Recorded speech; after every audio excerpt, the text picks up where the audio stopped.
I never thought that I would have to make one of these videos, but here we are. Kenny and I were just in the Vegas area road tripping. On February 16th, we were staying on the BLM property, car camping specifically on the BLM property south of Joshua Tree National Park.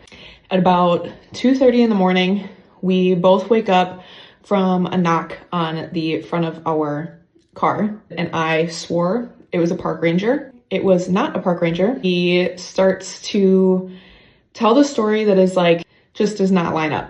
He shows us his hand and it is completely burnt. Like he just stuck his hand in boiling water. He needed medical attention ASAP. He goes, my friends are trying to teach me a lesson. They boiled my hand, they left me here.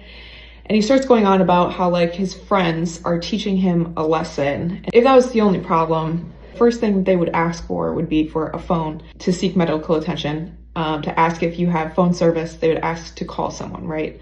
He never once asked for us to call anyone or to borrow our phone. The biggest red flag though is that he then asked Kenny to follow him to a nearby city in California, which he claimed that that's where he was from. Of course, we're like, absolutely not. And it was very clear that A, he was trying to get either both of us to follow him or B, Kenny to follow him and to get me alone.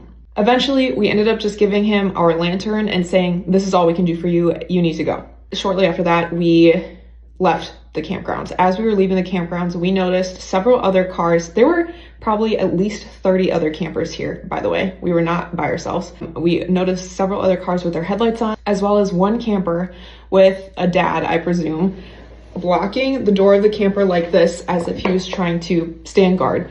All of their camp lights were on. He had his hazards on as if to warn other campers of what just happened. We are 98% sure that it was a potential human trafficking initiative.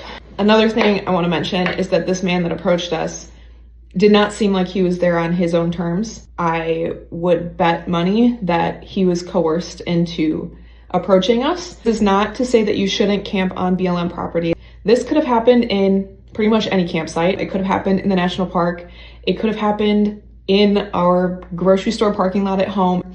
I want to say this though, so that people, especially people who are camping on BLM property around the national parks, that you are aware that this is a thing. Do not engage in conversation unless you know, especially when it's dark late at night, with anyone that you do not know with 105% certainty that is a park ranger or a police officer.